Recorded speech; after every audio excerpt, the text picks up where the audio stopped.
بسم اللہ الرحمن الرحیم۔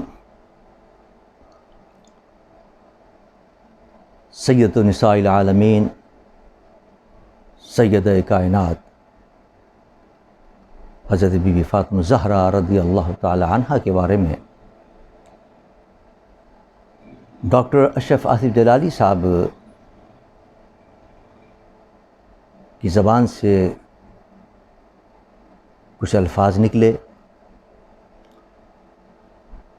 جس پر بعض علماء و مشائخ کا کہنا تھا کہ یہ گستاخی کے زمرے میں آتے ہیں اور اس میں اہل بیت اطہار کی گستاخی ہوئی ہے، جبکہ ڈاکٹر صاحب کا کہنا یہ تھا کہ ان الفاظ سے گستاخی نہیں ہوتی، یہ تو اکابرین کا موقف رہا ہے، سلف و خلف کا یہ موقف رہا ہے۔ یہ تنازع بڑھتا گیا، جمعیت علماء پاکستان نے اپنا موقف پیش کیا کہ یہ مسئلہ علمی مسئلہ ہے اور اس کا حل یہ نہیں کہ ہم چوکوں پر، چوراہوں پر، گلی کوچوں میں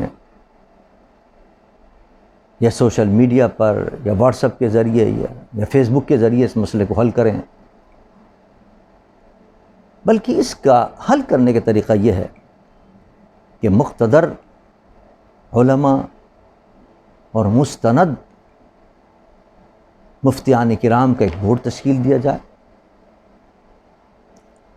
اور ان کے سامنے دونوں فریقین کے موقف سامنے آئیں اور اس کی روشنی کے اندر وہ بورڈ ایک فیصلہ اپنا تحریر کرے اور عوام کے سامنے لے کر آئے جس کو دونوں فریق تسلیم کریں۔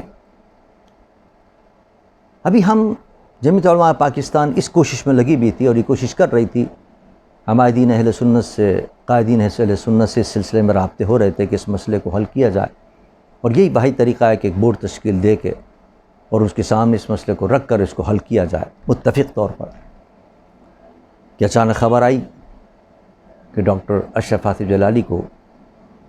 حکومت پنجاب نے گرفتار کر لیا ہے۔ ظاہر ہے اب یہ مسئلہ عدالت میں جا چکا ہے، اب ہماری عدالت سے استدعا ہے کہ یہ مسئلہ بڑا گمبھیر ہو چکا ہے اور عدالت دونوں فریقوں کو موقع دے کہ وہ اپنا اپنا موقف وضاحت کے ساتھ، دلائل کے ساتھ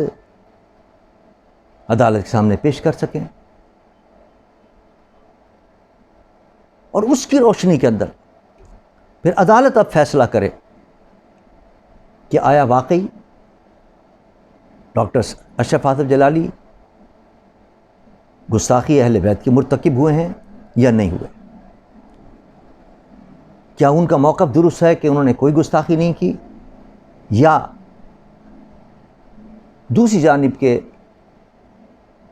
لوگوں کا موقف درست ہے کہ وہ گستاخی کے مرتکب ہوئے ہیں۔ اب چونکہ یہ مسئلہ عدالت میں آ چکا ہے،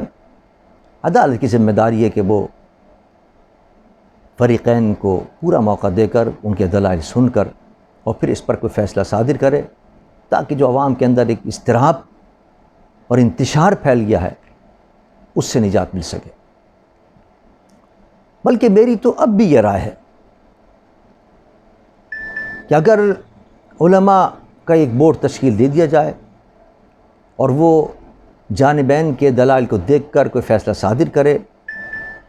اور وہ فیصلہ عدالت میں پیش کیا جائے اور اس پر جانبین بھی راضی ہو جائیں، اس سے اچھی بات کیا ہوگی؟ تو میرے خیال میں یہ ایک عدالت کی مدد ہوگی اور عدالت کے ساتھ یہ تعاون ہوگا علماء کا، مشائخ کا، اور یہ مسئلہ جلد ہو جائے گا حل۔ ورنہ یہاں تو جو مسائل عدالت میں آتے ہیں وہ برس ہا برس چلتے رہتے ہیں، اس کا کوئی نتیجہ نہیں نکلتا۔ تو اگر اس مسئلے کو اس طرح ابھی بھی حل کر لیا جائے تو مجھے یقین ہے کہ اس سے ایک بہتر صورت رونما ہوگی۔